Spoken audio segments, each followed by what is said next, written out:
So I think we can all agree that the 80s were a great time for music. Now, I am sort of partial to that decade because I was born in 1974, so a lot of my musical interests came from the 80s, all right?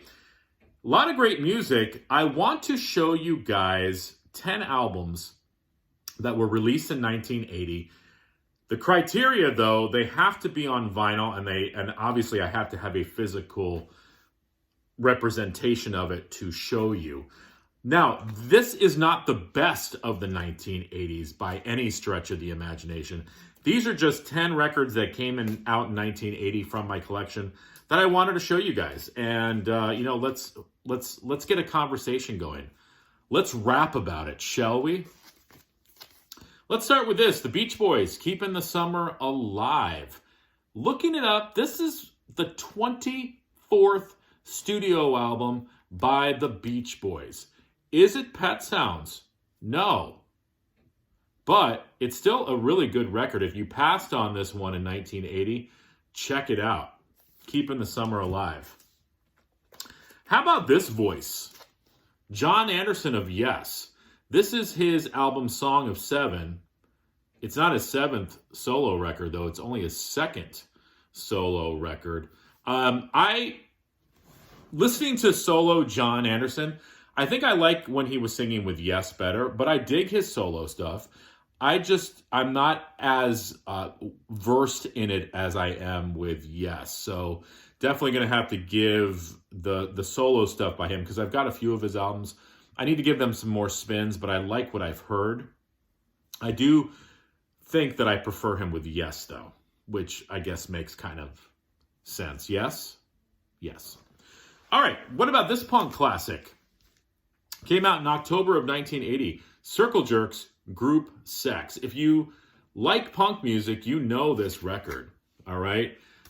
Short, angry, Keith Morris up in your face singing Beverly Hills, Back Against the Wall, Wasted, World Up My Ass, Live Fast, Die Young, Red Tape, and a whole bunch of other great tunes. How about a darker record from The Cars? In August of 1980, Panorama came out.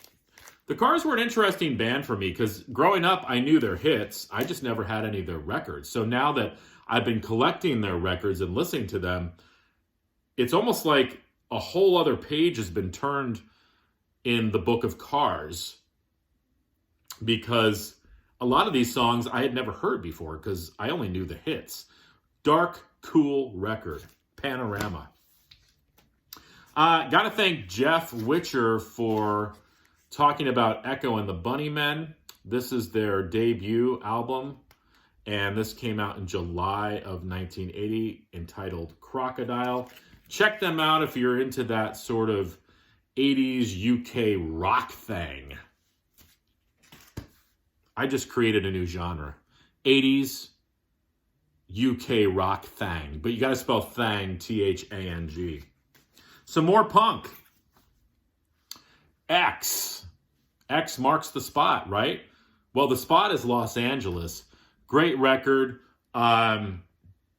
Produced by none other than Ray Manzarek from The Doors. I've shown this record before.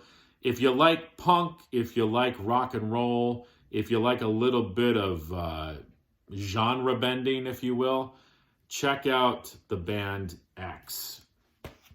Now to some new wave of British heavy metal. Samson, Head On. This came out in June of 1980.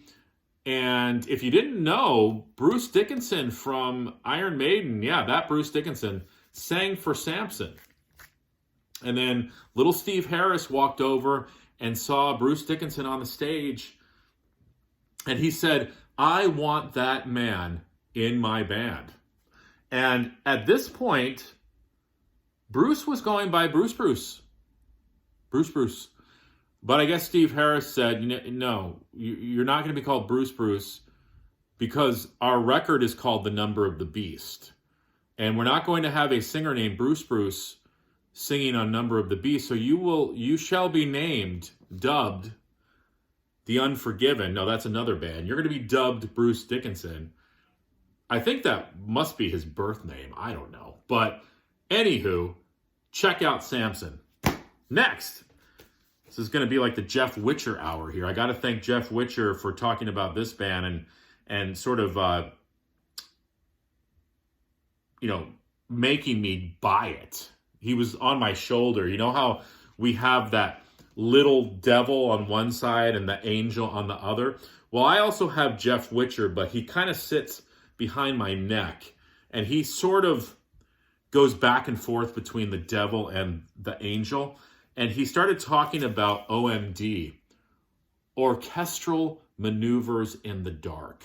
I just think that's a cool name because you can say, I listen to Orchestral Maneuvers in the Dark. I don't know a lot about this band. I know Jeff likes them. I know from what I've heard, it's synth poppy. I dig it. I'm going to have to give this one more spins, but I wanted to show it to you. And I know that these albums are kind of hard to come by. This, I think, came out in October of 1980. This is a U.S. reissue that came out in 1987. But in all seriousness, a cool synth pop band. Check them out, OMD. I'm sorry, Orchestral Maneuvers in the Dark. Now to some pop music. Billy Joel, Glass Houses. You know this. You May Be Right. That was a big hit. It's Still Rock and Roll to Me. That was a big hit. Sleeping with the Television On. I don't believe that was a hit. Close to the book. Nothing on the Second Side was a hit, but they're good tunes. Glass Houses, Walmart exclusive. I think we're probably all sick of Walmart videos. Thanks a lot, Chris, for making 2 of them. Jesus. And lastly, The Cure. 17 Seconds. This is when The Cure was dark and gloomy, and that picture kind of shows you the music within. It's sort of like if you take a photograph of the forest and then you leave the photograph outside and let it get rained on, and then the sun beats down on a little bit more, and then like an animal comes and walks over that photograph. That's what The Cure sounded like at this point. I always get choked up in my videos. A Reflection, Play for Today, A Forest is on here, 17 Seconds. Really good record. So there you go. 10 albums released from 1980 in my collection. My next video, you guessed it, is going to be 10 albums released from 1981 in my collection.